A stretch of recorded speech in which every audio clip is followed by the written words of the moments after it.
What's up? What's up? Monday night Earl. It's a pleasure to be here.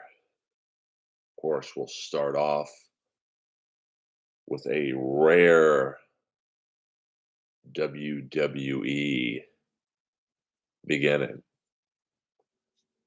to show you the impact of CM Punk coming back at Survivor Series and then tonight on Monday Night Raw. I had not taped a Monday Night Raw in 15 years, maybe even longer. 6 girlfriends ago.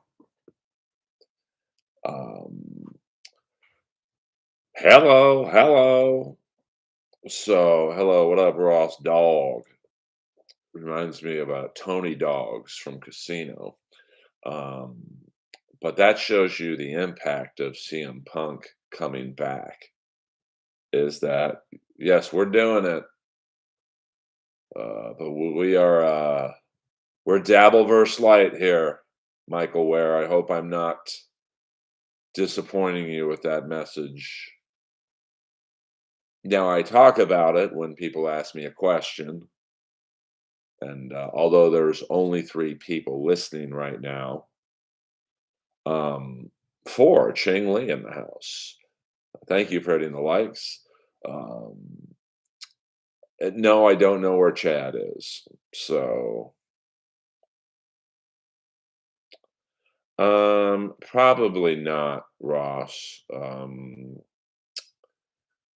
Uh, Melrose would have been a fun guest 10 years ago. But I'm not gonna take advantage of some old dude who's struggling right now. That's not my shtick. I mean, Melrose is literally maybe one step above Perry right now. What up, Nick? Yeah, I didn't like the Punk promo. I thought it was weak, and this is I'm sure well, Peter, I'm surprised you didn't come in swinging with maybe a Don Richardson or Thomas Ward reference, since you seem to really have your nose to the grindstone at the Comedy Store at 8433 Sunset. Um, I like Melrose, because I know him actually. He's actually a decent person. Yeah, I caught that. But what's up, William Zoom? I just thought it would be a lot better than it was. I mean, yes, I had dinner with Melrose at the Rainbow Bar and Grill with Stefan Adika, bass player extraordinaire. Yeah, I just don't. Now he's clearly hurting, and I'm not into the. I mean, that's something. If I was in the Dabbleverse world, I would be like, yeah, come on, Melrose, and then I just rip on the guy. It's like, what fun is that? Um, you know. I mean, I don't know how he was so loaded in the first place, but like he strikes me as the type that probably burned through his money, probably gave it to friends or fans to get in. Um, OJ guilty or innocent? Be honest. Oh, completely guilty. Um, yeah, I mean, I see. I don't know stuff like that in terms of people's parents. He strikes me as someone who would probably love his mom, and then if she passed, um, you know, it's it's never something to make fun of. I think it was Charlie. Who's Charlie? Um, so I don't think I think everyone wanted the pipe bomb speech, and it was really not good at all. I mean, really, Randy Orton's segment with Rhea was much better. So, I predicted earlier on Twitter. I mean, listen, it got a pop. I mean, if you go on, let me see, trending, you really see the difference between we and let me hold on, let me get my hotspot connector. Oh, it's upstairs. Never mind. Um, but you really see the difference between AEW and WWE when like I saw the Young Bucks trending earlier. No, it was the what did they call themselves? The exec VPs or whatever it was. It was a Young Bucks reference, and it had like 3,500 tweets, which is a fair amount of tweets. And then they had CM Punk return. It was literally 100,000. So that's the difference between a 50-year company and a 4-year company. It just there's nothing you can do about that. Um, hold on, Chingly, you're coming in hot. I think it was Charlie Melrose. Oh yeah, I see what you're saying. Well, I mean, I've heard people say they think it's Al Cowlings. I think people said Charlie was a code name for Peter. You're killing me, Jason Hervey. Charlie was a code name for OJ's son. Um, uh, I don't know. I mean, he was involved in wrestling, so I mean, we're probably pretty even. But I go deep into wrestling. Like, I think if you walked up to Jason Hervey and said, "Who's Magnum TA?" He might have heard the name, but I don't think he's going to know who he or Nikita Koloff is. But maybe he does. Um, what are you apologizing for, Shane? I love talking. Um, conspiracy theories or, since I grew up in that neighborhood. I mean, I was in Bel Air. The murders happened in Brentwood, but like I'm, very familiar. Like when most people are watching the trial and they hear that OJ was stopped at the corner of what was it, 26? No, Bundy and San Vicente with Cato eating McDonald's.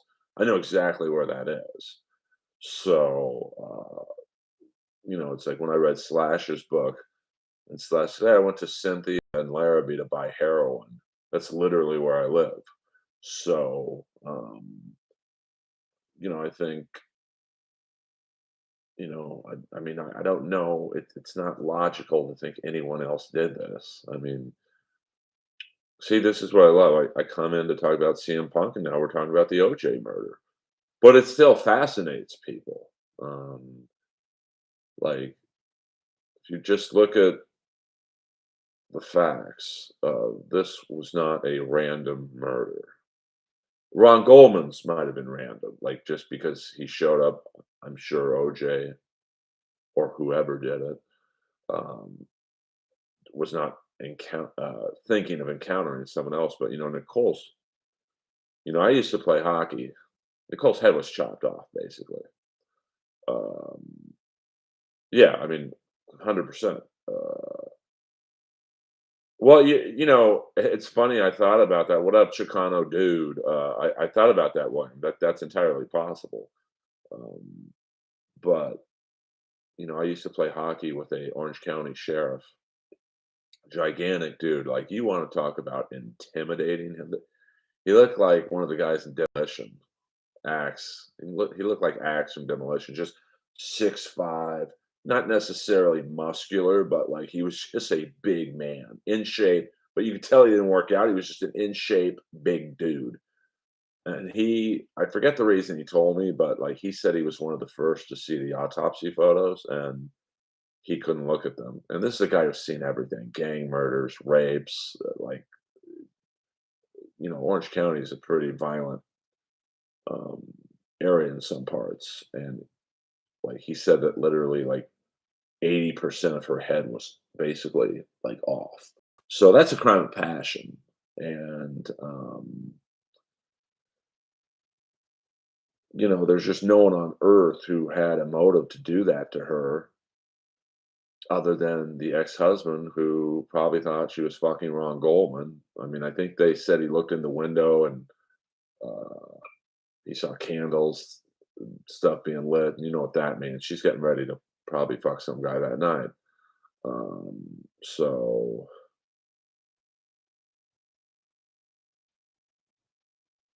yeah, I mean, it's funny. I remember exactly where I was when the OJ chase was happening. I was with my buddy Herc Singh, who I haven't seen since that day. We went to go see the Jack Nicholson movie Wolf at the Panorama Dome. You know, that's the theater in Hollywood that's got the big, looks like a planet. Um, yeah, I can imagine. Well, but I mean, you've seen probably, the bootleg pics or like, my buddy the sheriff, like he saw the pics. Not that it matters. I mean, I still haven't watched the video of the hockey player dying. Um, 2 weeks ago because I hear it's pretty bad, and I know a lot of people who knew him, so I don't want to see it. Um, I mean, I mean, I don't know. I mean, maybe he was a good looking dude, and probably seemed like the type of guy she was into, a very good looking guy, kind of a struggling actor. And she probably got sick of hanging out with like OJ's rich friends, and she just wanted to get fucked by a young dude. So yeah, he was on. What was that? What was that? There were so many dating shows out, but I know what you're talking about. Um, so and then he magically has a cut on his knife hand that night. Like, come on, man! Like, I'm all about justice, and I'm all about a ton of African Americans been fucked by the justice system, but this was not the case. Because if you believe he's innocent, then you have to think that in the middle of the night, the cops, the crime scene people, the lab people, detectives Lang and Van Adder, ironically also involved in the Eddie Nash stuff. You have to believe that they all got in like a group huddle and said, "Let's frame him." I just don't believe that happened because here's what I know about the cops in Bel Air and Beverly Hills. They love football, and there's no way. I mean, OJ was an idol to them. I mean, I believe Mark Furman, who, obviously a shitty person for, his racism, but this isn't something you can really lie about. I believe he said the cops were called to OJ's house something like 15 to 20 times for domestic violence stuff. They never arrested him. So, they did not hate OJ. Um, I mean, I don't think Eddie Nash did it, but well, I don't think I saw the crime, but like, there's just if you look at the motive, who had motive to chop her head off? Nobody, literally nobody but OJ. Um, so it's just sometimes it is what it is, you know, and sometimes it's not what it is. But like his blood was everywhere, but in his own body that night. Um, yeah, I mean, but living in Bel Air and being lucky enough to play golf at Bel Air Country Club and hang out with rich athletes and rich people. Do you know how many times in Bel Air, and I'm sure in Beverly Hills and Brentwood for sure, that a football player, a hockey player, a basketball player gets pulled over for drunk driving, and the cop recognizes them and is like, "Hey, just get home safe." It happens probably to this day. You think if LeBron gets pulled over now, maybe today because they have paparazzi following everyone, that it might be a little harder to let things slide like that. But trust me, it happens.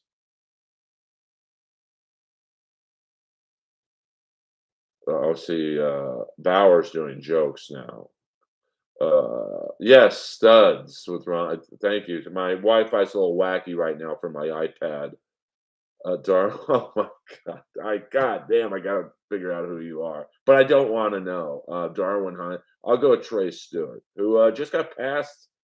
Within the last year at the seller, I can't even get them to return my emails. So there you go. But I'm happy for him. He's a good dude.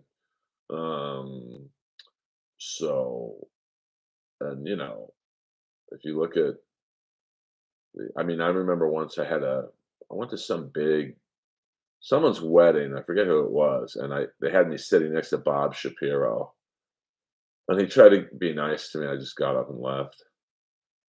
I was also on a plane once with Carl Stewart, who was the Carl Douglas. He was the Dream Team's defense attorney with the bad skin, and Johnny Cochran. And I guess uh, I was in first class, and Carl Douglas was in first class, and then I guess Johnny Cochran was in coach or whatever. And they asked me if I would move back to coach, and I was like, no. So Carl Douglas got up and had to sit in coach. Um, so I mean, Ethley Bailey really won the case, to be honest with you. I mean, I know most people think it's the glove didn't fit, and if I'm on that jury and we go back for deliberations, I don't really give a shit if the glove didn't fit. Like, you can still kill someone if the glove is a little snug. Like what? Let me get the other. All right, here's a Sting glove. Now I have a pretty big hand. I'm not like Satnam Singh, but like it's relatively big. This is probably made. I would guess it's a medium. Now I'm a large. So, like, look, it's not exactly snug. Like, it's not loose on me. Now, to get it on my hand, I have to really pull. It's tight right now. Like, I can't really feel my fingers. All right. So, this glove, hold on.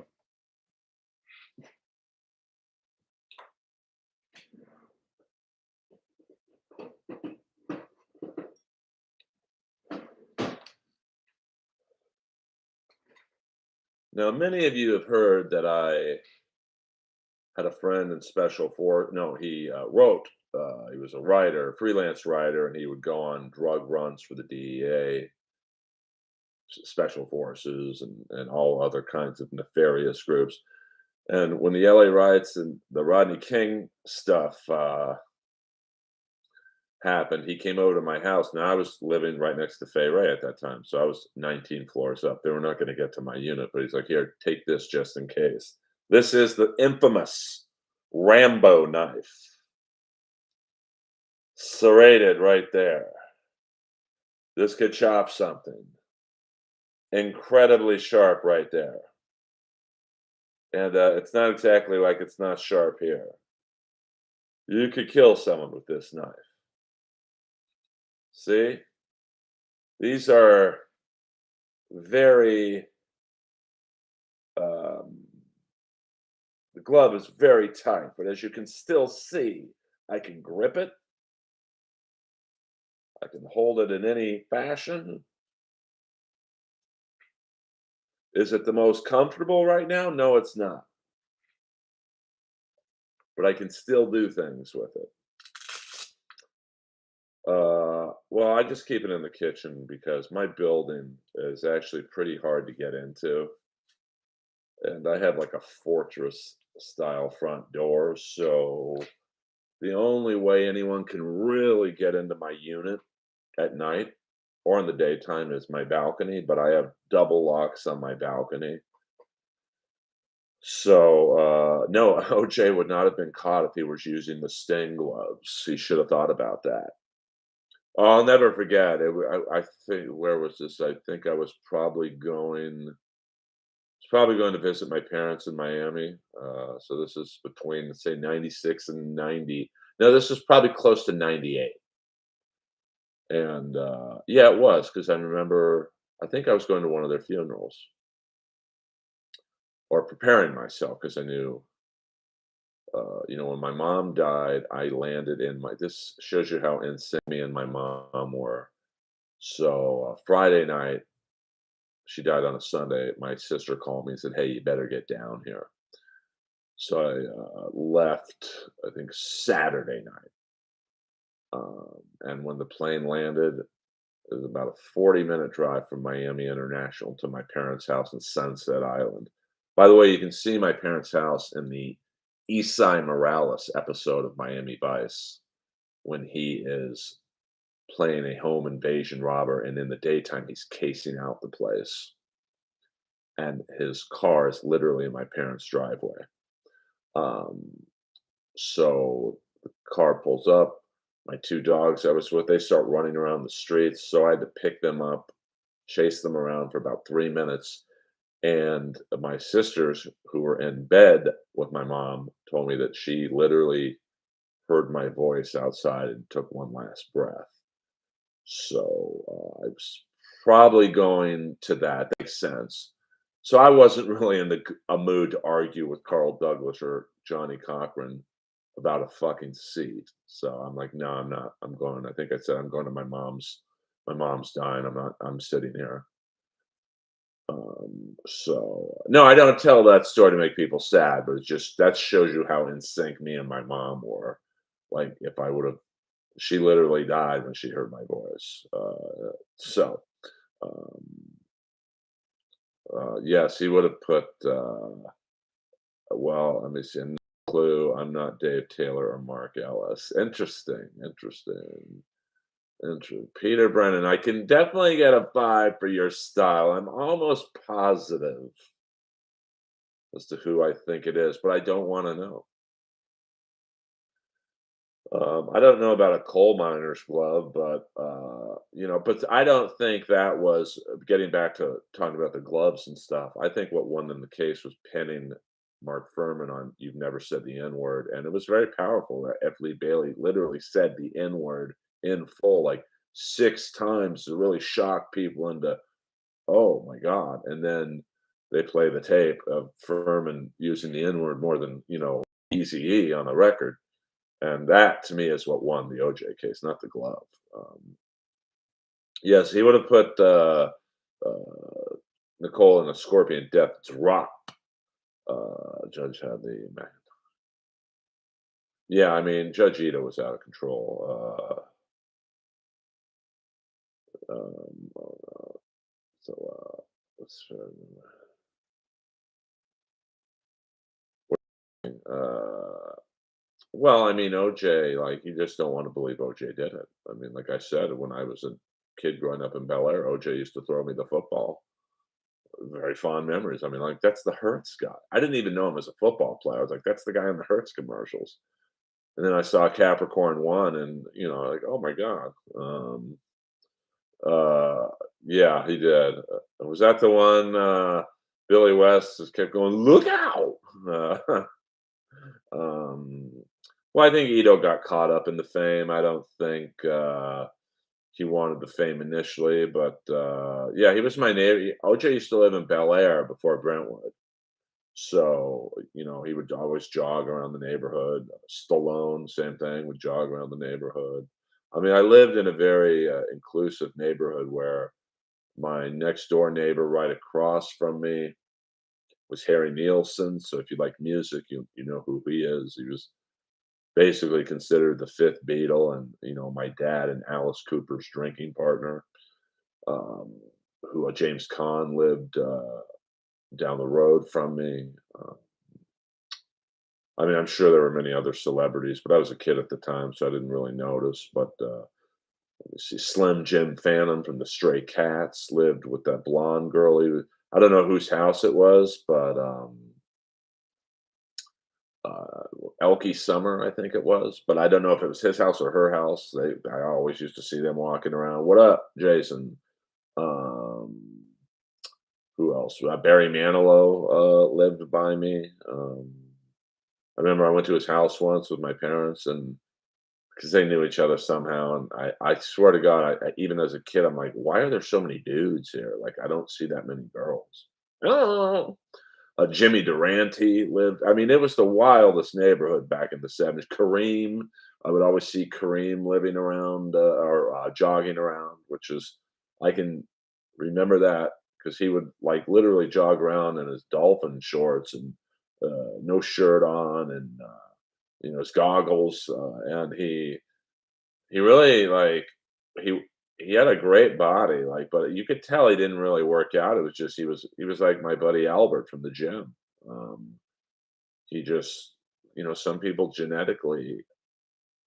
Uh, did you ever skate Liberace's pool?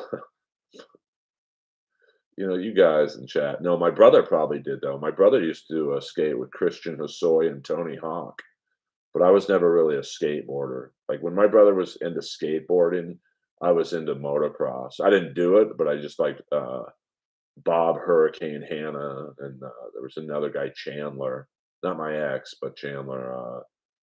That was like his main rival. Did anyone see ESPN's? Yeah, I saw it.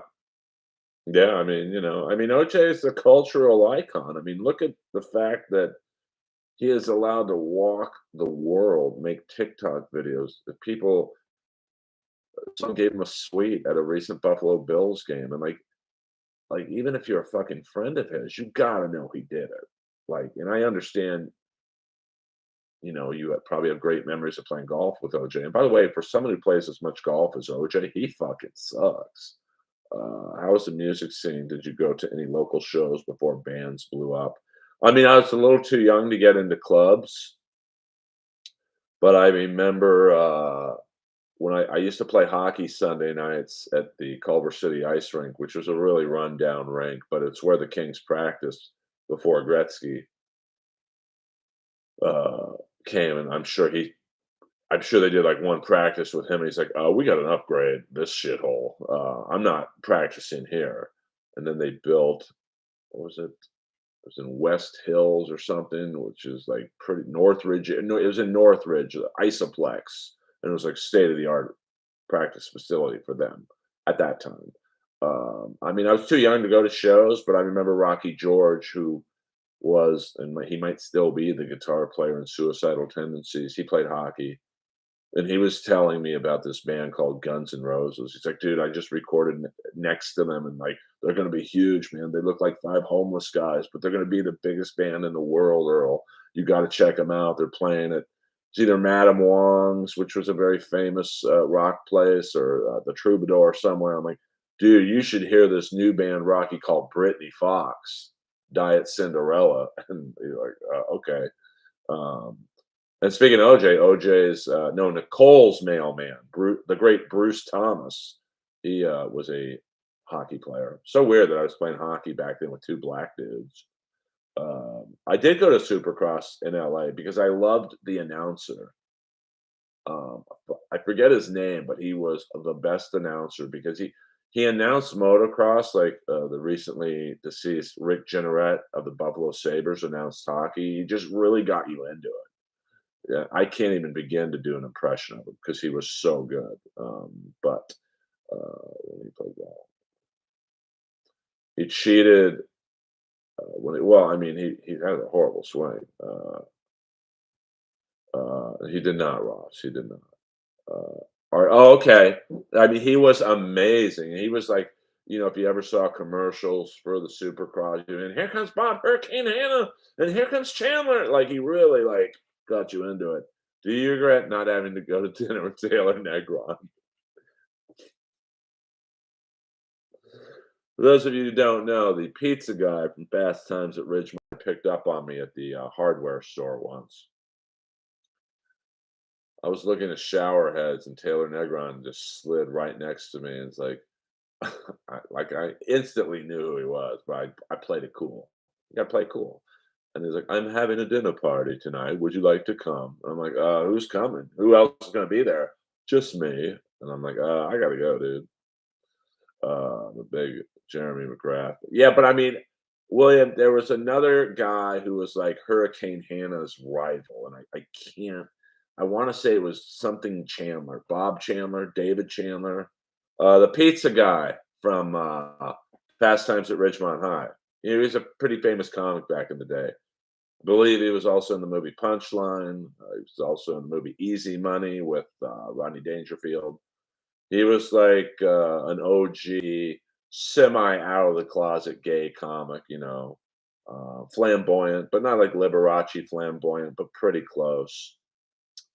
Um, yeah, but the name Chandler is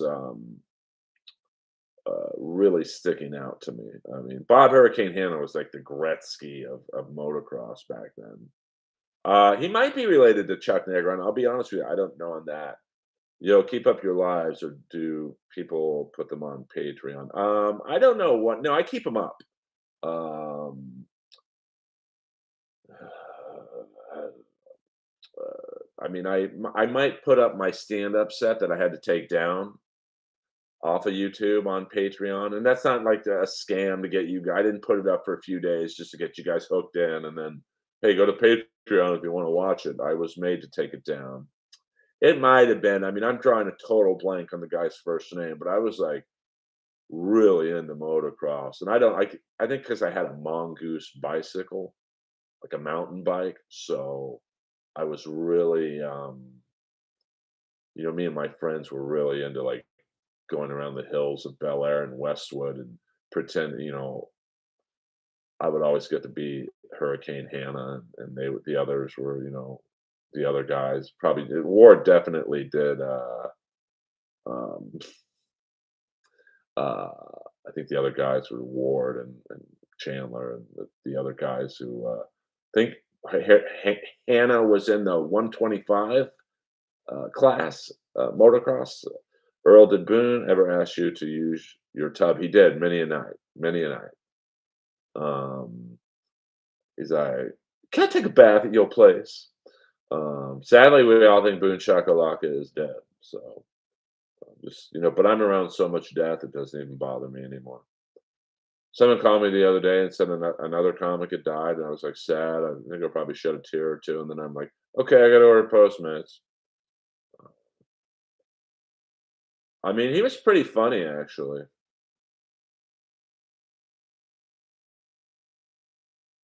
Yeah, I mean, but you got to understand the hills of like Westwood and Bel Air, like they were just uncharted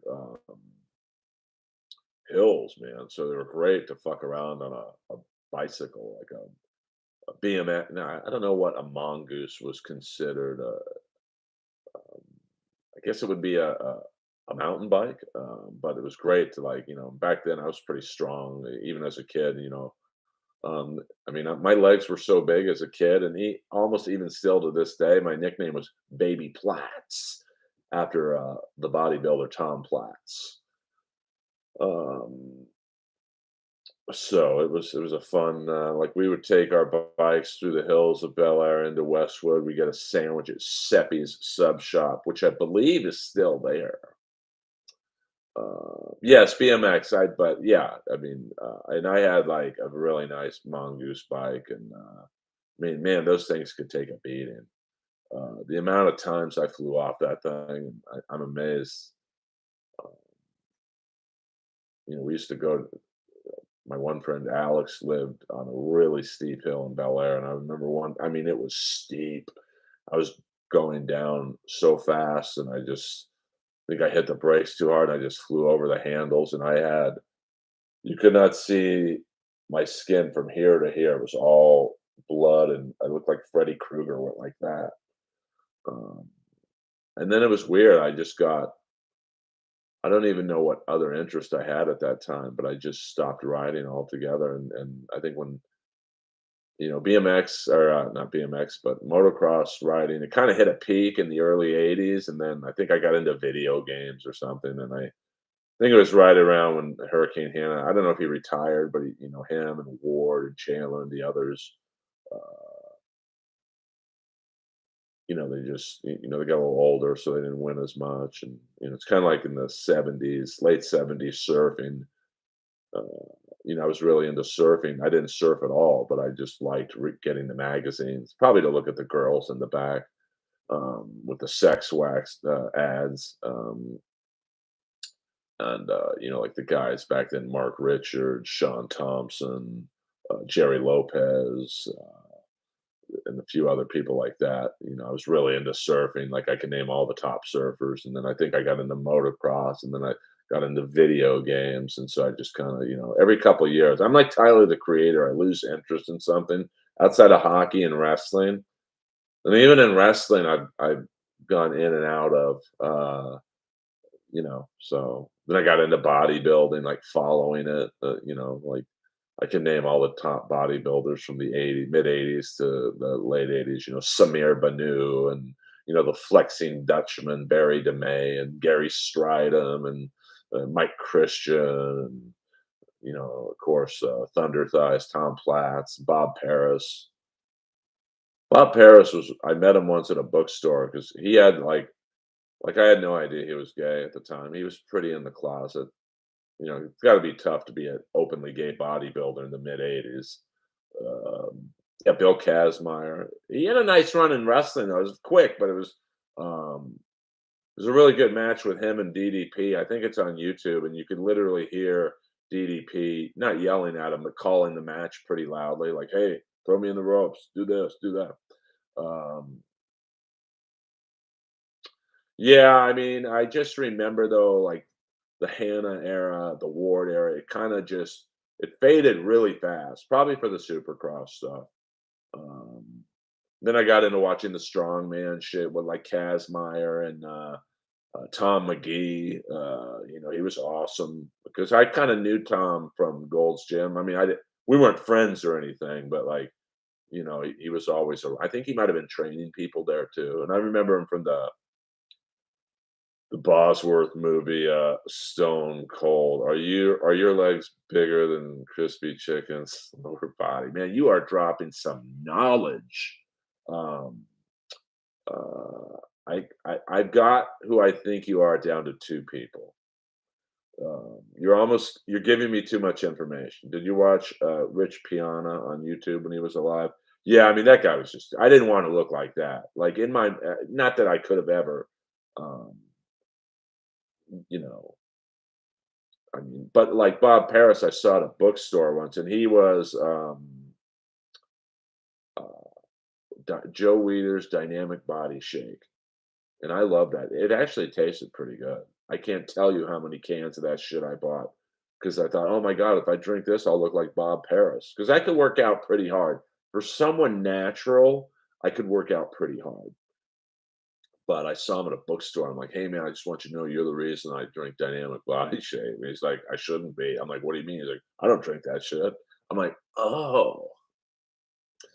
Um, I want to know who Peter Brennan is too. I don't see. I don't want to know Nick who Peter Brennan is because well, I can't because I don't like I told you guys last night when the guy who was running the Jan Michael Vincent account came up to me at the store and said, "Hey, just so you know, I'm Jan Michael Benson on Twitter." It ruined the account for me. Also, that's why and I'm direct you guys on Twitter to stand up Batman. It's two words. Everyone thinks it's me because it's very much written in my voice, but it's not me. So I think Peter Brennan is definitely it's not Kevin Brennan. I can assure you right now, Kevin Brennan does not know who Crispy Chicken is.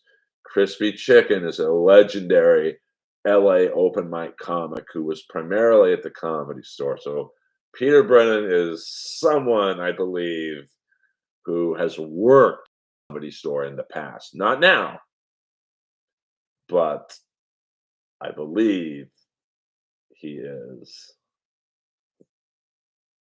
an ex-Comedy Store employee. There is not a stand-up Alfred, but go check out stand-up Batman, and he does a few Jeff Ross tweets, which totally sound like I would write them, but it's not me.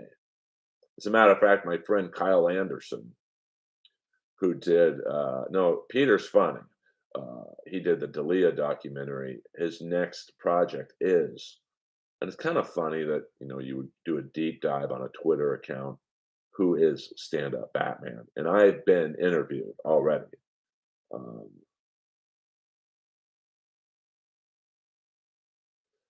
well, Peter is dropping when you drop a Darwin Hines reference, you are a Comedy Store adjacent because nobody knows who Darwin Hines is unless you've either worked at the Comedy Store or you, now when I say worked at the Comedy Store, I mean, I don't mean be a paid regular, I mean, we're a door guy there back in the day, it could be an old school paid regular. I mean, they're very funny.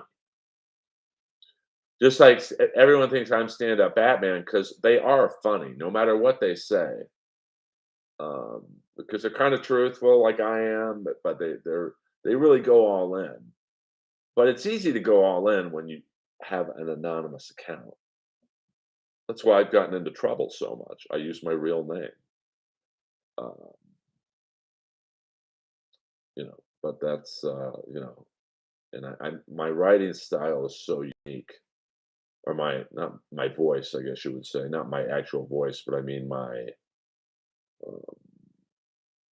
my tone that I use and how I do my jokes that it's pretty hard to hide, uh, my, uh, vocal and tone of any one-liners or zingers. Like, when I, on my own Twitter, uh, write something,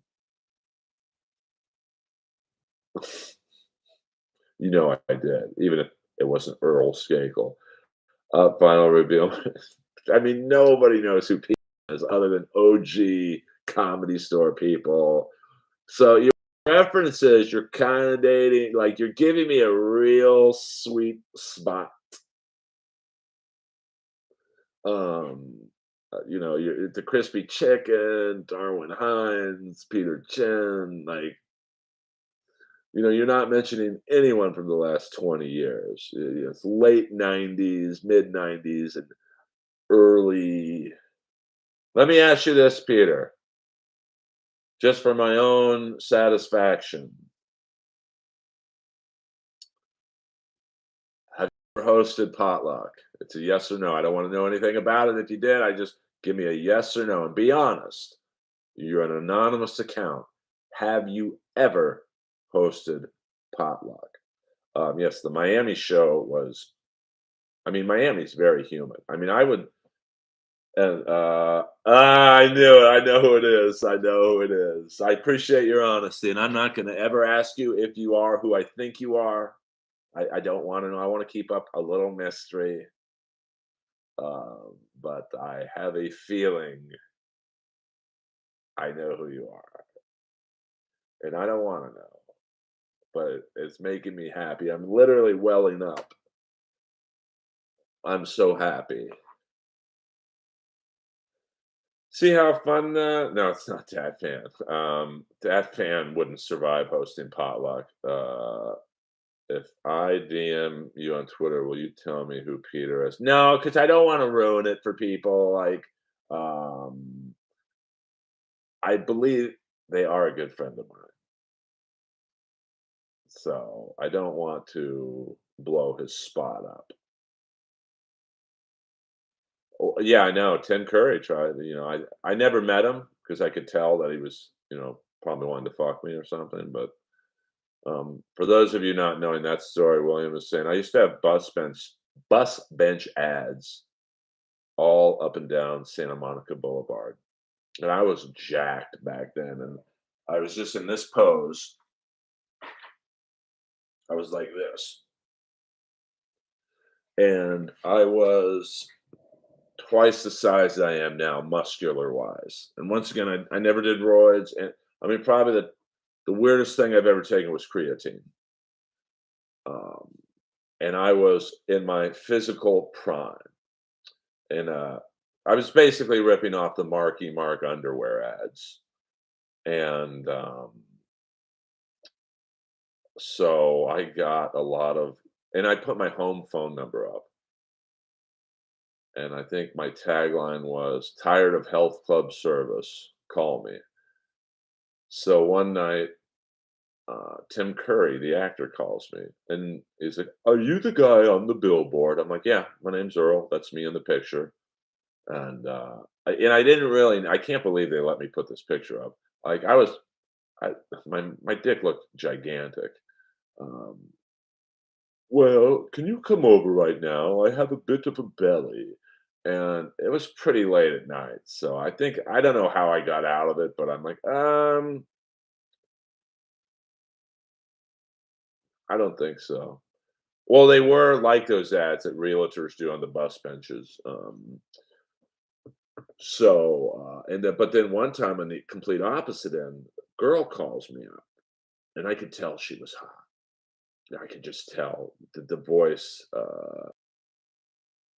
Nah, dude, it's that. I'm almost sure.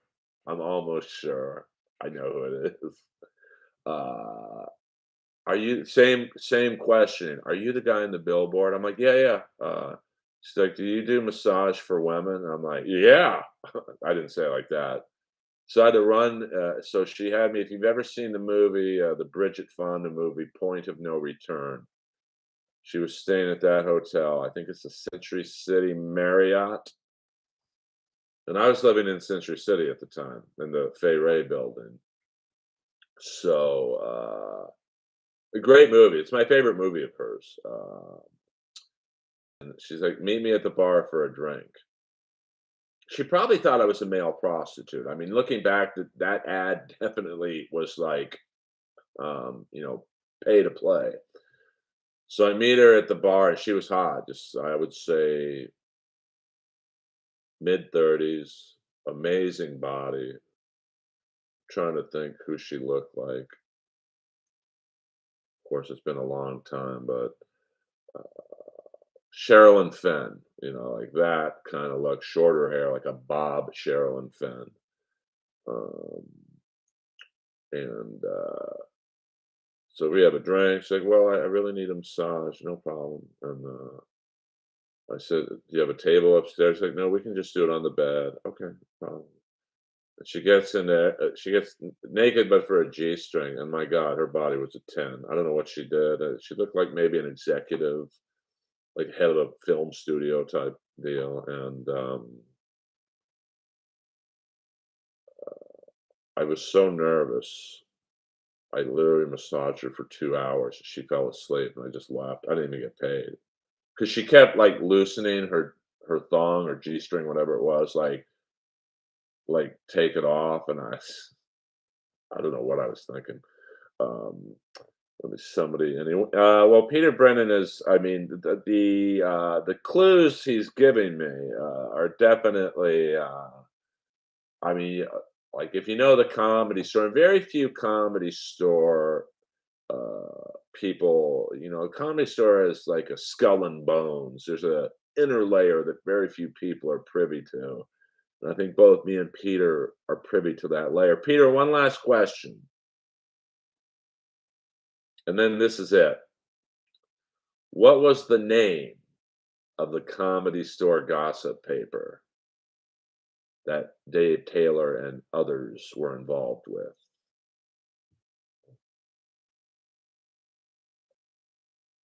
Yeah, I mean, William, I just remember how good her body was. And like, she kept putting her ass in the air just enough for me to slide the G string off, but I was so scared. I just like, and then I remember I finished up on her doing her hand massage, and her hands were like limp. She was out. So I don't know if she took like a Valium or something. Unlike most guys, I'm not going to fuck a barely conscious woman. So, you know, no, Trapper, it was not the Chuckle Knuckle, it was the Comedy Store. Well, maybe, I don't know, I mean, I think she definitely gave me a single vibe, like, she's here on business, I'll guess, because the Century City Marriott was right by Fox Studios. I mean, I could be completely off, she could have just been a rich, uh um, older woman, or not even a woman, like I mean, I was, I think, late, maybe my late 20s. So she was no older than 35. Um, and then I think she gave me her number, probably for a future rendezvous. And I think I called her once or twice, and she didn't seem too interested. So I fucked up. She probably was like, "I don't want to massage you, big dummy. I want to get fucked." I mean, there are women out there like that. I mean, guys, yes, guys are horny and always looking to blow it out, but like, Um, women like to get that too. So, Peter, you're being very quiet right now.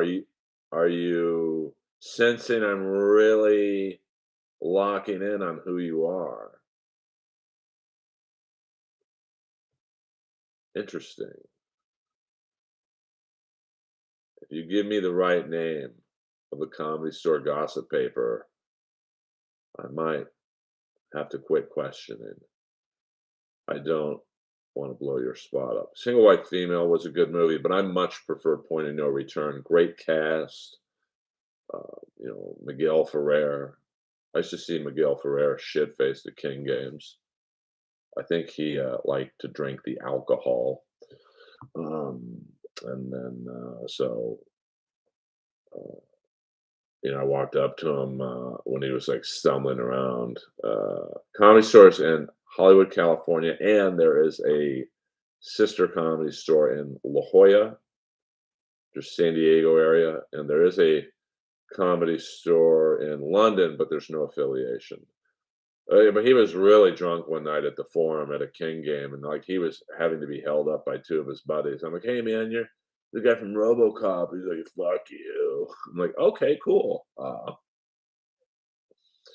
But he was like he could not walk. He was blasted. Wasn't he Cheech? No, he was George Clooney's cousin, I believe. His dad was Miguel Ferrer Sr., very famous actor, I think from the 50s and 60s. Or Francisco Ferrer, Francisco something. So, he was born into the business.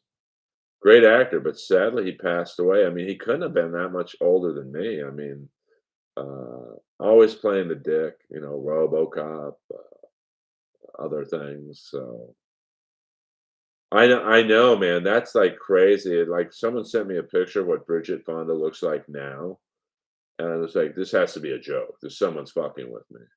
I mean, she was beautiful, um, but I don't make fun of her for the weight gain, because I know people who were like, um,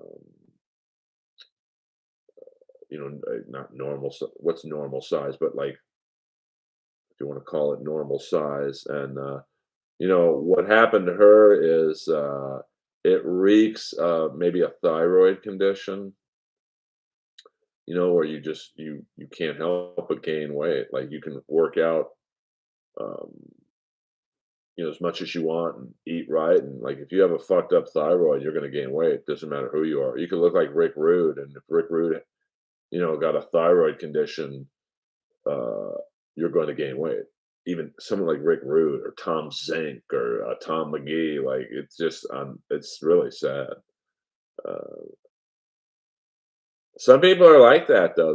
My Patton Oswalt, when he was on my podcast, we were talking about Elon Mitchell Smith and the kid from Weird Science and the Chocolate War and a couple other movies.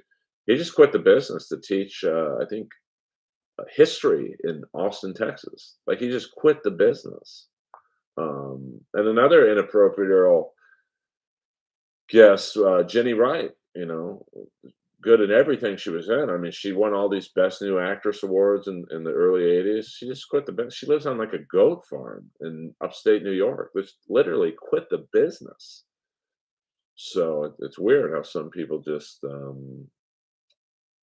they have family and I'd rather them quit the business and, end up like the girl from Can't Buy Me Love, Amanda Peterson. I mean, watch Can't Buy Me Love again. That girl was a star. Like, um, I mean, she was pretty, but she was also a good actress. Like you could, and and then she did that movie with Roy Scheider and Tim Quill about the Harvard debate team. I forget what it was called. And then she just lost her mind, got hooked on drugs, and ended up dying in her hometown after having quit the business. I mean, the business ain't all fun, I can assure you that much. With what I see on a nightly basis and who makes it and who doesn't, and the scummy people that do make it, it's like gross. But Michael Shoflin, another guy, Like, go back and watch yeah, you're right, but, I mean, his dad, Trapper, was someone like maybe it was Miguel Ferrer Senior, but a Francisco or something is in my head. Um, I mean, I mean, yeah, I'm not sure why it makes you gain weight. I think also if you are on certain types of depression meds, and I don't know if that's the case with her, but like you can. Um, okay, yeah, you're right, Jose Ferrer. That's right. Um, certain types of depression meds can make you gain weight, even if you're like a marathon runner and you work out, you take steroids and you take a growth hormone and whatever you can get your hands on, you will still gain weight. And each year you get older. I mean, I'm not as ripped as I used to be. I mean, I used to have a full on 8 pack and I work out every day still. Even I have a bit of a belly and I can't work out anymore. I can't eat any better. It just happens. So, yeah, but the business chews people up, man. Um, but I think Tom Green still does comedy, but, in terms of I think in his case, he had a couple bombs in a row in the movie world, and it just, the business turns their back on you if you have a bomb or 2. I mean, people forget Travolta, he did that one movie with the Lily Tomlin where she was an older woman porking him as a younger guy, and it was, like, so bad, he literally couldn't get auditions, let alone work. Um, so well, I mean, funny is, subjective, Trapper. Um, I mean, Bridget Fonda and, Point of No Return was like I usually don't like, um, flatter chested girls that much, but wow, she was beautiful. And you could still even today, you can see the face is there, like, she still has a beautiful face. But, I would guess, a thyroid condition of some sort, and the sad thing is there's just really nothing you could do about it. You could take medicine. I think part of the problem with the thyroid condition is you take medicine for it. That makes you gain even more weight. Uh, Elizabeth Berkley. Yeah, Showgirls. But that, I mean, I like that movie. I mean, if you look at that movie and the cast, uh, Showgirl, you had Robert Davi, you had Kyle MacLachlan, Glenn Plummer, who was like the go-to black guy in that era of movies. Yeah, I mean Yasmin Bleeth. I remember I got my hair cut next to her. Well, you could probably do a podcast and do an episode a week about people who just quit the business who could have or should have stayed in it. And I got my hair cut next to Yasmin Bleeth, and I'm telling you, on camera she's beautiful. In person, she's even more beautiful. And she had like no makeup on. I was like, God damn, this girl's hot. Nicole Eggert.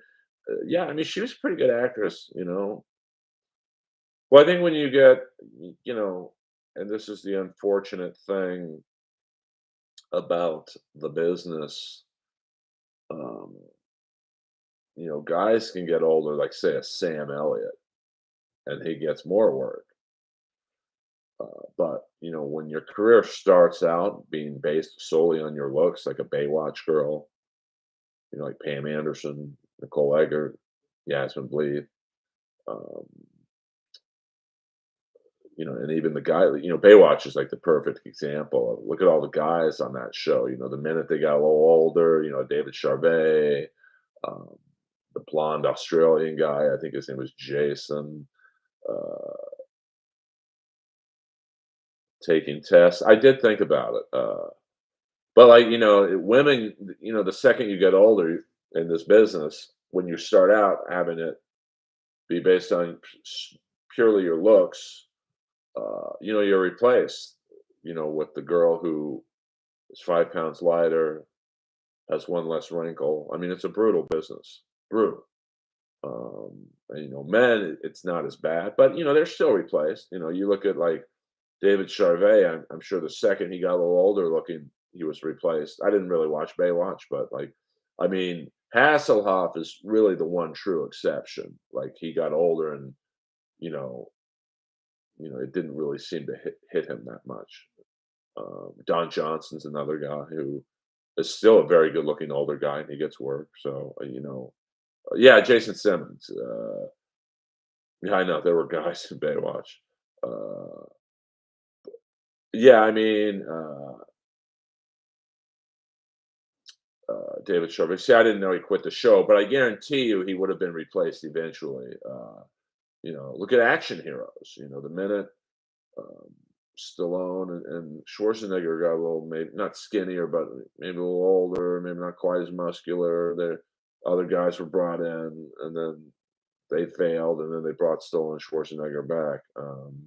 Yeah, Gina Gershon's hot, but she's a very good actress too, though. Like I think if you can act, you can kind of cheat age a little bit, but if you can't, um, and you're based purely just on your looks, um, I mean, it's a tough business, man. I mean, I was talking about it the other night. Now, this has nothing to do with looks. Ralph Macchio, I think it was Ralph Macchio's first movie, Up the Academy. It's really funny. I mean, it's a little dated if you watch it now, but it's a teen romp, uh, 1980. So it's the jokes are pretty sophomoric. And here you have Ralph Macchio, who's basically had a 45-year career since that movie.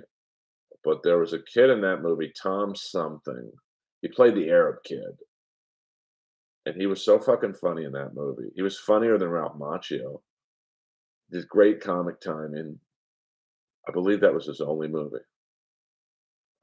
And the same year, actually, 1980, My Bodyguard, the kid with the bowl cut. If you go back and watch My Bodyguard and listen to that kid's lines specifically, so fucking funny, just really funny. And I believe that was his only movie. I can't even say those 2 quit the business. They just I don't know, they were probably like local guys who didn't even act. "Hey, you wanna audition? Hey, you're pretty funny. Here's a couple lines," and, Parker Stevenson, I didn't know that about Parker Stevenson.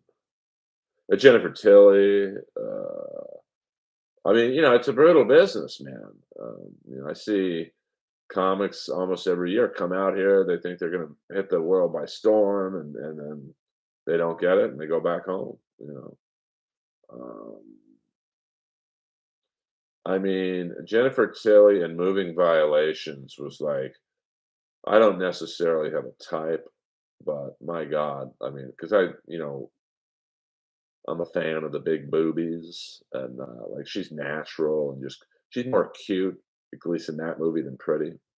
And the best thing was I did a short film, uh, with my girlfriend at the time, Whitney Rice, who's now happily married. Um, Jeff Richards from Saturday Night Live and Mad TV, and the Murray brother from Moving Violations was the lead in it. I got to talk to him about Moving Violations. Great cast. Like, that's a movie that, it's kind of a bomb at the box office. They were probably trying to think, "Hey, maybe, Bill Murray's, his movies are not doing as well. Maybe his brother can carry the load." And, kinda like similar to Chris Penn to Sean Penn.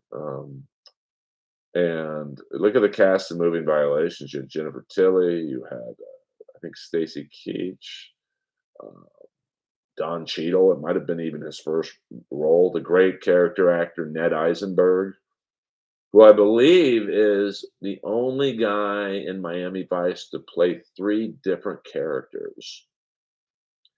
And I think the last couple years, he was on a lot of Law& and Order, so SVU is like the sleazy defense attorney. Uh, yeah, I mean, she was on The Gateway. Marissa Tomei, is kind of another one, you know, Moira Kelly. I had the biggest crush on her in, what was that, the ice skating movie? The Edge, something The Edge, like, wow. Once again, not I don't have a type per se, but, Moira Kelly and that The Cutting Edge. Yes, thank you, William. Like that, wow, hot. Um, Look at Amy Dolan's, she had that what was that movie she did? It was like, "Okay, let's see if she can carry a movie," and Tony Danza was her dad, and, it was, like, right after Can't Buy Me Love. They were probably trying to cash in on the Can't Buy Me Love type of movie.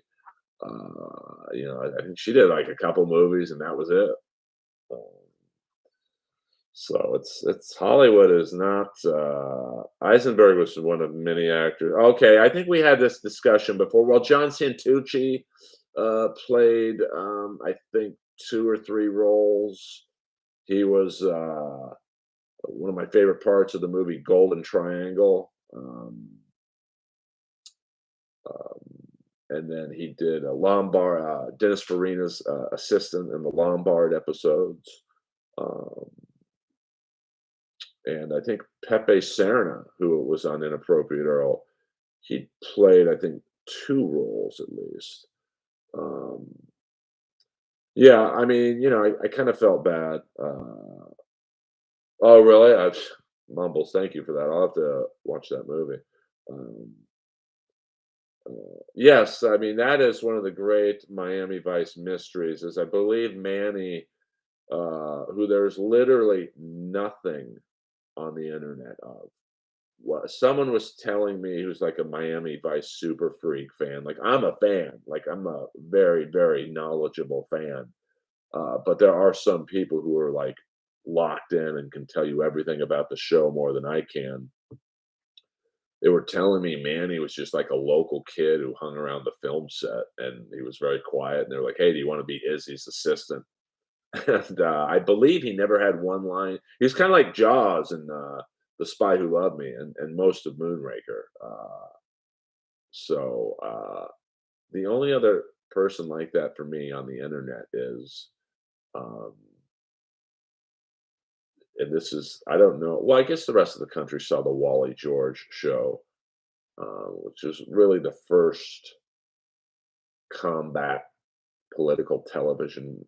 It was Hannity meets Morton Downey meets Lawrence O'Donnell meets Rachel Maddow. I mean, it was just a complete gong show, uh, loosely fake. Looking back now, I'm like, oh, these guys were in on it. But the original sidekick of Wally George was this guy. He's basically the straight man to Wally's madness, David Kennedy. There's nothing on him on the internet, like nothing.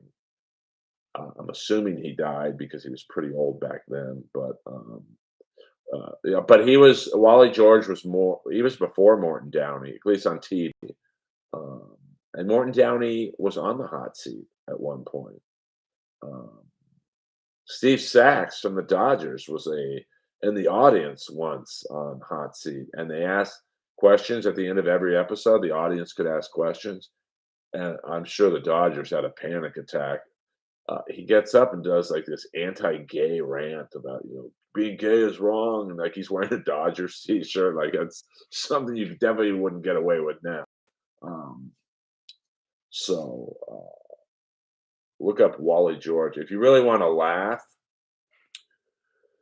just to give you a good insight into that show and what it was about. Really, it's Wally George Patrick O'Neill's grandpa. I didn't know that.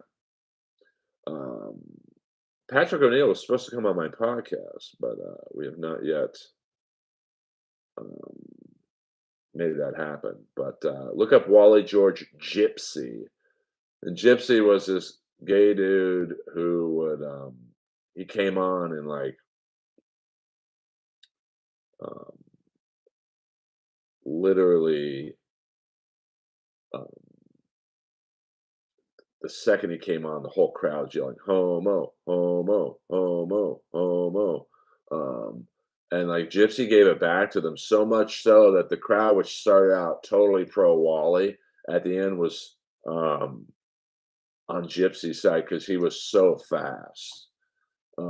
Like he had some great one-liners. Like Wally George was making fun of how he dressed, and he had on like a really nice Bob Mackie suit. And Gypsy just looks at him and goes, It's one thing to be a target, it's another thing to shop there. Like, totally nailing Wally, and, maybe the greatest timing that I've ever heard of a someone trying it was like, it was almost like a roast battle, um, is Wally goes it's so good how this was done. So, Wally says this, Gypsy says this, and then David Kennedy, the host, with the closer, Wally goes, "Gypsy, are you gay?" And 2 seconds later, Gypsy goes, "How bad do you wanna know?" And a second later, David Kennedy's like, "Not Barry." You gotta see it, like, it's like bam, bam, bam. Um, yeah, I don't know why they stopped talking, you know? I mean, she probably wasn't into his politics, to be honest with you. She probably thought that his politics would get her into trouble because this was at a time in the '80s to '90s where, Republicans really weren't accepted in Hollywood, and they probably still aren't. But, like, she's, Risky Business and all these major movies, she's probably like, "Dad, shut the fuck up." Um, yeah, 100%. But I think, with Alex Jones, I think Alex Jones is more serious. Like, he I think he believes the stuff he says, whereas Wally was just looking back now, I thought it was real when I was a kid, but looking back, now, um, it's fine. I just got a text. They've noticed some activity on my Chase banking account. Total phishing. I'm not with Chase. Um, but I mean, looking back now, you can tell it's an act. Like his fight with Rick Dees. Oh, this is a setup. I think the only time it was, and this might have been an act. Probably the most famous clip from the Wally George show is when he had Irv Rubin on from the Jewish Defense League, and then they had another guy on arguing with Irv Rubin, and then the guy lifted up Wally's desk, and it was like total wrestling. Well, it's funny, you'd think they would at least use the bank I use. Like, I'm obviously not with Chase Bank, so it's just like, do you really think I'm gonna give my credit card information on this link? Um, Hello. Well, that's about it, boys and girls. This has been a fun chat. Still, oh wait, 18 people. Maybe I'll keep going. Um, I might have stumbled upon my sweet spot here. It seems the later I go on, the more numbers, the more listeners I have. Because, especially Monday through Friday. Well, I'm running out of stuff to talk about, Karma, to be honest with you. The Monday through Friday, you've got Shuley starts this show at 6 in the morning. Chad, when he's around, is in between Shuley's show and Kevin's show, and then Kevin does basically the drive time hours, and then I think Ray does after Kevin. So I try to avoid going head to head with the Dabbleverse shows. That's why I was going to end. I was going to go watch the Ding Dong Show for a little bit. Um, but so this is really the only time I can. I mean, I can certainly go on in the middle of the afternoon, but I don't want to take away listeners. Not that anyone would care that I would take away 10 listeners, but yeah, I'm playing around with the algorithm, and I'm playing around with topics. I mean, here I started out wanting to talk about CM Punk's return, and 3 minutes in, someone asked me about OJ, and here we are talking about Earl. Yeah, I mean, I kind of like doing it at night. I mean, listen, I'm a night owl, so I'm definitely more. You would not want to see me doing this at 8 in the morning. It would not be a very good show. Um, well, I mean, listen, let's be honest. I mean, even last night I had 37 listeners, which was by far and away the most I've ever had. I don't think Shuley or Kevin or anyone's going to worry about me taking, 10 people from them. But, I'm a respect guy. Um, Shuley's been very good to me. He retweeted my stand-up clip the other night, got me a lot of eyes. Unfortunately, as you guys know, I had to take it down. We saw you doing a show at noon, and I thought, I mean, it's tough. Unlike today, I got up at 2 p.m. because I go to bed now 4 or 5. So, I mean, I'll probably go to bed a little earlier because I took yoga today, so I'm a little more tired than I normally am. Well, I like to pitch my stream to anyone out there as I will always answer questions about the Dabbleverse because I think I've been a guest on most of the podcasts. I think the only two shows I've never been on are Who Are These Podcasts and Steel Toe. But so I'm kind of Dabbleverse adjacent. I don't know how you do it, William. But when I was on I'm Dying Up Here, we had to be at set most days at 5:45 in the morning, and I did it no problem. And a lot of that was in Santa Clarita, so it was just like pretty brutal. Um, but I can get up when I have to, and I can be functional when I have to be. But if like tomorrow, I don't have to get up at any particular time, which is why I thought, oh, maybe I'll do streams at 10 a.m. so I have something I have to wake up for and be competent at. But I mean, I nap a lot, so um, uh, you know, what was a good show, Trapper?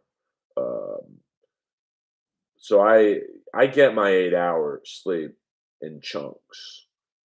Like I took a nap before I did the stream. Now, who takes a fucking nap at 7 p.m. West Coast time? But oh yes, yeah, it was a good show. It just I would do Tiger Belly, but you gotta ask. Or no, you don't ask. You have fans reach out. Hey, you guys should have Earl Skakel on, and that's not me trying to get you guys to do my work. Just the way it is. Like I can't ask Joe Rogan to be on his podcast, but if enough people tweet out to him or whatever, oh yeah, I haven't had Earl on. I should have him on. I mean, that's how it works. But if I call him up and say, Joe, can I do your podcast? He's gonna be like, he probably have, "Oh, what are we gonna talk about, bro?" So it's just one of those things. I would love to do Tiger Belly. I get along with Bobby Lee and Santino. I mean, the only podcast I wouldn't do is like anything with Brian Callen on it because you know I'm not into that guy's shtick. Um, Plus, I know his accuser, so um, if I was a complete fucking sellout, I would do a podcast with him, but I won't. So I don't need the fame that bad. But I'm working on the streams, trying to get them more. The algorithm and whatnot. That's the thing that sucked about having to take the stand-up clip down was because I had labeled it correctly and it got a little steam. Um, I was breaking the stand-up algorithm. Not like Matt Rife numbers, but it was getting some good eyes on it. But so I'm gonna film a set somewhere else, and we'll see what happens. Uh, yeah, you're right, William. But there's just some things I will not um, do. I don't need the fame or the money that bad. Um, but yeah, everyone sells out at some point. It's like most of the 80s guitar players I know, they were all like classically trained guitar players. Like Mark St. John, who was on the Kiss album Animalize. He was like a classically trained by Randy Rhoads. Like he could play like Beethoven on the guitar. And, I'm sure he wasn't making any money giving guitar lessons out of his garage in Garden Grove. And someone put him in touch with Kiss, and playing Kiss music for Mark St. John was probably like picking my nose in the bed. It was so easy for him. Uh, so he totally sold out. So I don't. I'm willing to sell out to a limit, but I won't work with sexual predators. I don't care how many followers I can get. Um, but some people have no problem working with them. What are you gonna do? Um, Billy Joel can probably play Bach, but no one wants to. Yeah, I mean, it's just it doesn't really help me, Nick. But uh, well, this business is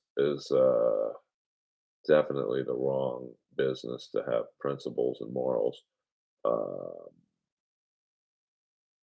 what was your take on Matt Rife? I mean, I don't hate on the guy. He's doing what I'm doing right now. Like, I would love for this stream to go viral and have thousands of people become new fans. He's put in the work, to be honest with you. I mean, I know it's not popular because he's a good-looking guy and he gets tons of pussy, or whatever. Is he the funniest guy in the world? Probably not. But who is? I tell this story all the time. I was in the Comedy Store hallway. I was waiting to go on in the original room, which is the smaller room, and Matt had sold out the main room 2 shows. That's about 400 people each show, give or take, on a Wednesday night, back to back, sold out main rooms. That's very hard to do. It's hard to do it once, let alone twice. And it was 2 different audiences. It wasn't like the same crowd stayed for both shows. And so I had like 3 minutes because they had just given the person on stage the light. So I said, let me just run in there and see a minute of his act, see what he's about. And unfortunately for him, when I walked in, he had forgotten his place in the joke, which is fine, happens to everyone. Um, and he just looked at the crowd, and you could tell he was thinking of what to say. Like, I think I'll just take my shirt off. And the crowd reacted like the Beatles had just walked in the room. So when you have that kind of connection to your fan base, you don't have to be George Carlin. I'm not a hater. Today's energy drink was just yellow diet lemonade Rockstar. I will be going to um, Vitamin Shop on Fairfax and Noah. They don't. I pay for everything. I will be going there tomorrow to get maybe some new energy drinks and a couple new protein cookies. That mud pie protein cookie, that was fucking nasty, dude. Like, not only was the outer part dry, but when you got to the the ice cream sandwich thing in the middle, like, it was like rubber. Um, Now I understand protein cookies are gonna be dry in the first place because especially if they're vegan, but my god, it was horrible. Um, I will be on the lookout for an energy drink review this week. I mean, it's hard to keep up with all the shit you have to do. Like, I first started a couple weeks ago concentrating on more TikTok content, but I'm just not grabbing the numbers. But on these streams on YouTube, I am. Like, I think about a month or so ago, maybe 5 weeks ago, I had 1,500 uh, subscribers. And within the last 5 weeks, I'm at 2,000 now. So that's like motivating for me to keep going with these streams. And I'm pretty close to the Snapchat availability, where people can, I guess, pay me to do these streams, for super stickers and Snapchats. I'll never ask you guys to do that. With the people who do it, it's more or less a thank you for the comedy I provide on these things. I mean, it's not that easy to talk for an hour and a half, or in some cases more. So I am donating my talent to YouTube, and every now and then it's nice to get paid for it. But unlike a lot of the Dabbleverse people, I'm not going to be asking for donations. And right now, it's a good time to not donate because even when I am available for Snapchat money, there probably won't be more than 30, 40 people in here. So I can ask or answer every question. But, I think, for someone like Kevin Brennan, who has, I think, 900 people, Shuli's got around that, you can't read every question. So that's why they say if you want your question read on the air, you got to pay for it, $2, $5, whatever. So,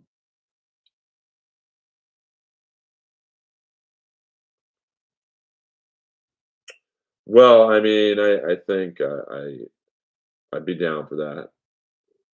I mean, I would think a energy drink company would, hey, here's 2 dozen cans of our product. Give us, but then once people start sending you shit, you have to kinda sell out and give them good reviews even if you don't like it. My reviews are honest, which is probably why they get 100 views. Yeah, I mean, I've lived a very interesting life, cool boy. I'm not the typical stand-up comic. I don't think most stand-up comics grew up in Bel Air. Um, and the funny thing is, people think I'm bragging about being rich, but I'm really not. My parents were middle class, and people are like, "Oh, come on, you guys are related to the Kennedys." The Kennedys have no money. They're basically professional couch surfers, um, and that's not a knock on them. But like, oh shit, man, my TV just came on.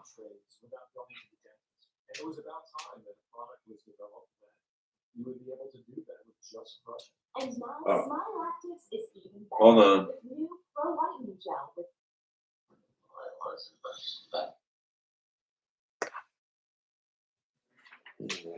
So, and then the Skakel's, when I told the story 1,000 times, but my dad bought a home in Bel Air in the '70s, and or in the '60s. I'm sorry, before I was born, mid '60s, maybe even early '60s.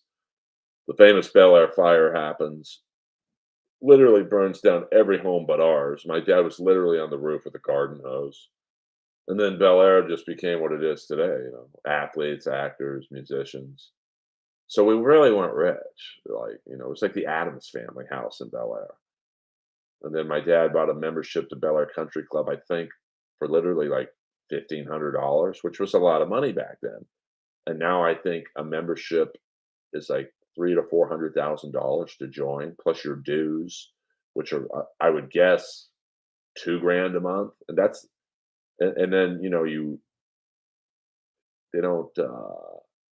It's like that scene in Goodfellas where Ray Liotta takes out all the money to pay for the food at the tennis club, and like everything's charged on your account.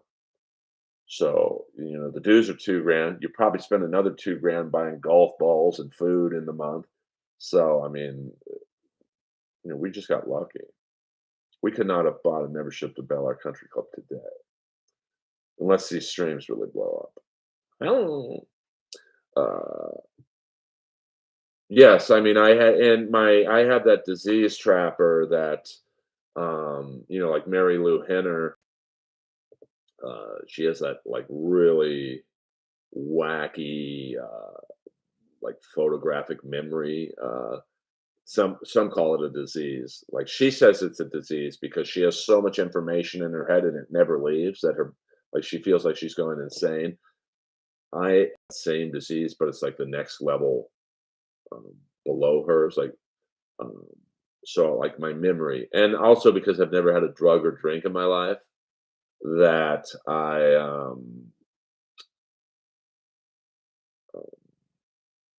my memory is like I can remember playing games with you and against you, Trapper, like they were 2 seconds ago. Uh, yeah, I mean, like if let's say Flair's energy drink company sends me a case, and if I drink it, even if it tastes like oil and vinegar, I've got to say, "Oh my god, this taste is amazing." I don't want to do shit like that. Well, yeah, but you can't really. How much does bootlegging money make you in 2024? I remember talking to Big Gully several times. I never saw John Wooden there. The people I was closest with at Bel Air Country Club was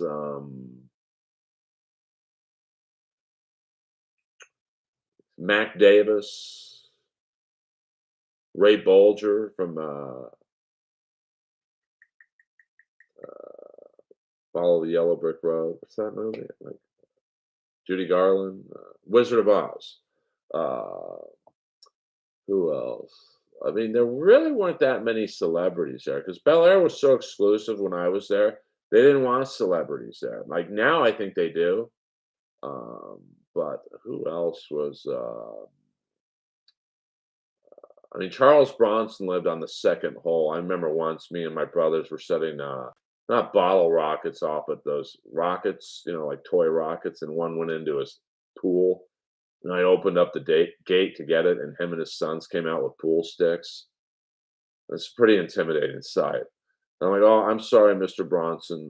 My rocket flew in your pool." Um,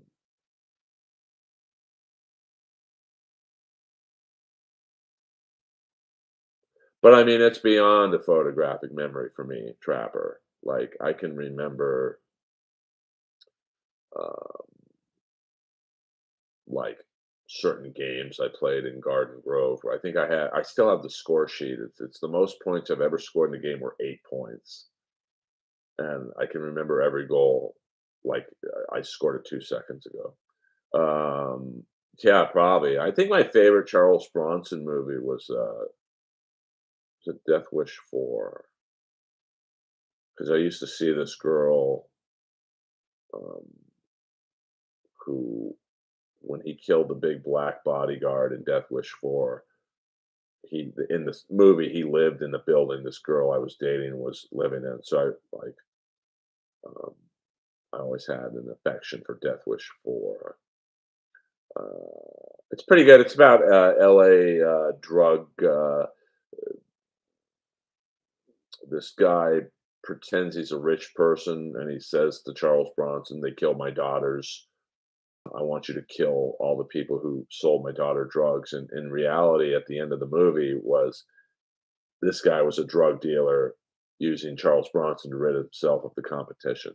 I never played cards, but I got to hang out in the Bel Air card room, which was, yes, the one with the wine bottle bomb with Danny Trejo getting killed.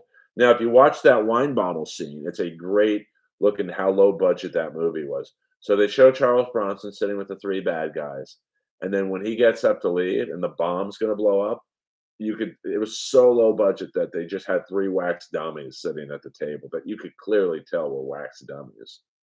But that's probably my favorite Charles Bronson movie. Um, no, Jill Ireland was not in. I think Kay Lenz was in Death Wish 4. Jill Ireland was in, I believe, the movie Assassination. Uh, I probably would be counting cards. I'm almost autistic with my memory. But to grow up in the Bel Air card room where, you're talking Mac Davis is gambling, my dad's gambling, and all those rich old white dudes were gambling. I mean, it was just fascinating to be around that scene as a child. Yes, and that was the girl from the daughter and Kaylin's daughter, and that was the daughter in the first Vacation movie. And I kinda had a crush on her, Dana something, I believe her name was, and she one day walked into Sports Connection when I was working there, and, I didn't say anything to her because I was relatively close in age with her, so I didn't wanna be creepy. Yes, Dana Barron. You are good, William. Um, and she looked the same, I think I saw a recent picture of her, she looked a little older, but she still looks really good for her age, which I'm guessing is around mine. She might have been. I mean, we might be the exact same age, to be honest with you. I love David Patrick Kelly. I mean, I liked him. I mean, he's most known for probably the Warriors, come out and play, but I really dug him in Commando. Remember when I promised to kill you last, Sully? That's what I made. She did. I lied. He was good in that. Creepy as fuck. He would have gotten on perfect at the Comedy Store patio. Hello. So, well, I love you guys. Done an hour and a half. I don't know if I should be doing these streams every night. I mean, I want you guys to miss me a little bit. Um, I mean, well, I also liked Bronson in that movie with Carl Weathers. What was it? Force 10 from Navarone. Thank you, guys. Yeah, I mean, I don't know if I'm going to do these every night just because I want you to miss me. I mean, I'll definitely be doing one Wednesday night. We'll start off with reviewing AEW Dynamite. And but William, before we go, is Force 10 from Navarone? That's the one where they were tracking Charles Bronson, Ed Lauder, the great Ed Lauder. By the way, I met Ed Lauder um,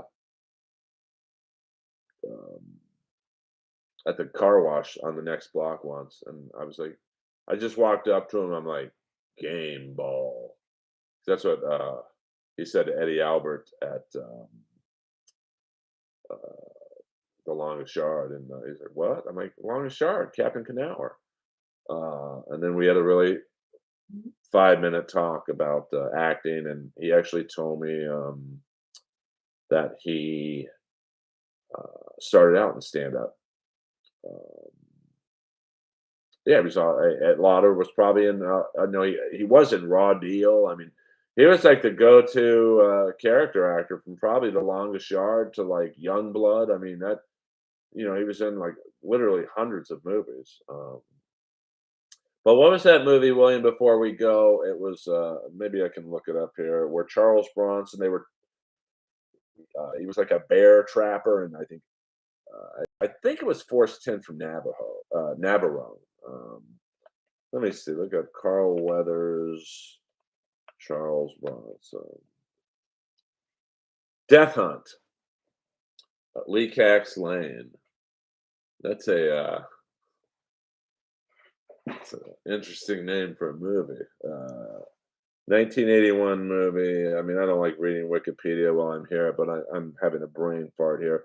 Let's see who was in Death Hunt. We got Charles Bronson, Lee Marvin, Angie Dickinson, Carl Weathers, Maury Chaykin, best known for, I believe, his role in War Games, Ed Lauder, Andrew Stevens. That was another guy who I thought would be a star, and he had a very nice career. Oh, you should see Death Hunt then. It's a very good movie. I think, uh, yes, it is. Yes, it is. Um, Andrew Stevens, he was like kind of a lead actor, and then he was very good in Death Hunt, and then he kind of fell into the character actor role, and just like very good looking guy. Well, yeah, I do love Late Night Earl, and I did promise whoever said that. Let me see, Randall P. McMurphy. I did promise I would go almost every night, but I don't want to just go every night just to do it. Like I want it to be good. Like I don't want it to be just like me standing or I don't want to rely on you guys for topics. I want to give you guys, talk to you guys, and then you guys ask me over quantity. Which is I think a problem in the Dabbleverse world is it's the same shit every day. It's Stuttering John sucks, Chad sucks, Melton sucks, Kevin Brennan's angry, and so it kind of loses the heat for me anyway, which is why I don't listen as much as I used to. But everyone's got their own. Yeah, I mean, I just want I might take like one night a week off, 2 nights a week off. If I have stand up shows. Probably not Mumbles just because I love Chad and but I don't like getting involved in the drama because then people review our shows and they're like, "This sucks," and I don't really care what people think, but I also don't like being um, pushed into the drama. You know, I got enough shit to worry about in LA comedy. I don't need to be a sidekick to the drama. Um, yeah, I mean, I might do that. I might not rush home, but after the problem is when I get home from a set at the comedy store, especially if it's a longer set, like 45 minutes to an hour, I'm not home because I usually go out to eat with the comics after. I'm not home till like literally 3 in the morning. So I don't think too many people are going to be in chat at 3 a.m. But maybe. Yeah, I mean, I might do that. I did try and watch, what was it? I think last week we watched Dynamite live, and it was just too hard because, I don't want my station to get flagged or not flagged, but a strike against the channel because the wrestler's music, it comes on. I think you have 15 seconds to like play music, but then it has to end, and then the commercials come on, and there's music in that. So all it takes is for one person to complain. Or I think YouTube has like bots who listen. Or I don't know how it works, but they listen for music and it just yeah. I mean, we might Maybe we could, but I can't see it as interesting if I'm, let's say, Predators on right now, and I'm just watching it like this. Like, I don't see how that would be interesting to you guys, but maybe it would be. I don't know. Let's see what Andrew Stevens is up to now. I mean, if you look at his first movie was in 1973. Well, it wasn't even a movie. It was a one episode of Adam 12.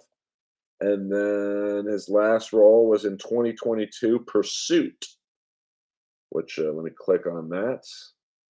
It's a film. So let's see who's in Pursuit. Emil Hirsch, John Cusack, William Cott, an inappropriate Earl alumni. So looks like from the picture they use, it was maybe a straight to video. Oh, he wrote the movie. The film has a 9% rating on Rotten Tomatoes. That's good. Um,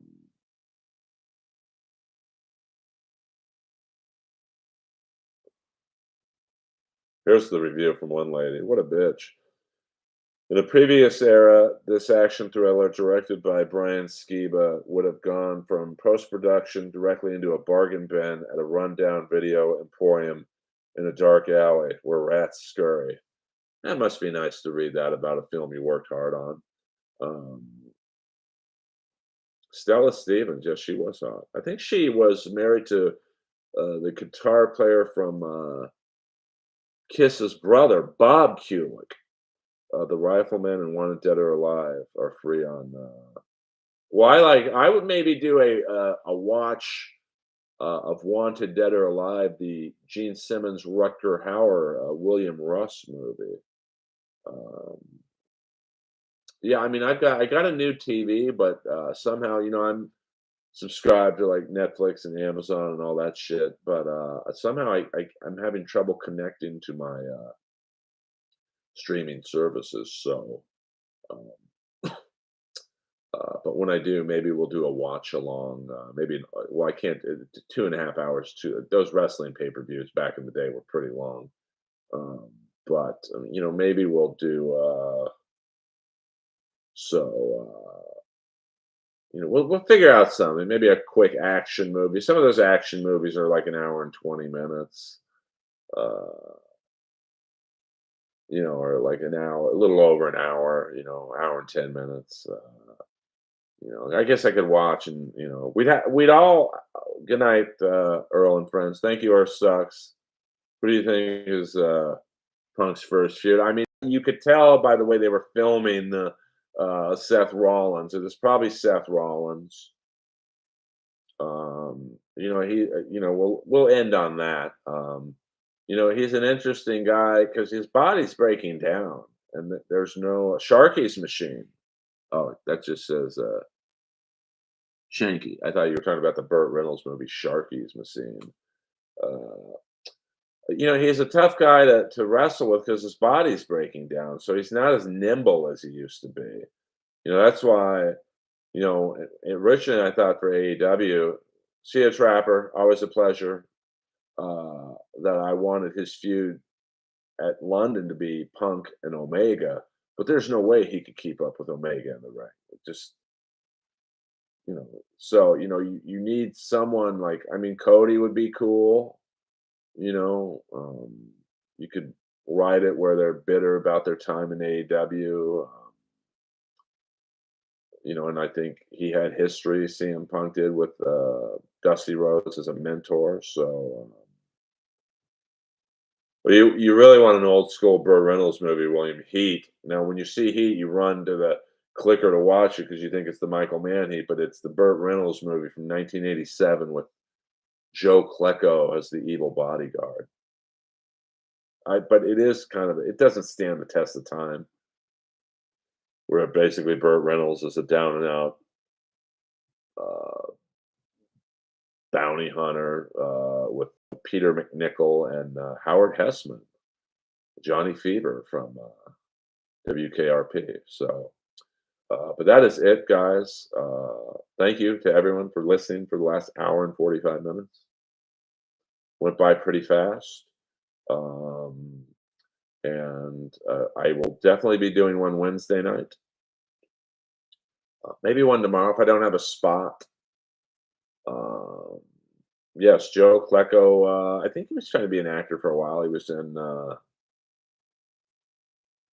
Heat, Smoking the Bandit 2, and I think he was I want to say he might have been in Hooper, which is a great U2 comic, a great Burt Reynolds, James Best, Jan Michael Vincent movie. But we'll talk about that later. You guys know what to do. Follow me everywhere at EARLSKAKE or SKAKEL, Earl Skakel, everywhere on the internet. I appreciate the love and support. If you are on Twitter when I post this stream in about 2 minutes, would be lovely if you shared it, retweeted it, or whatever. Helps the numbers. And that's all. See you guys later.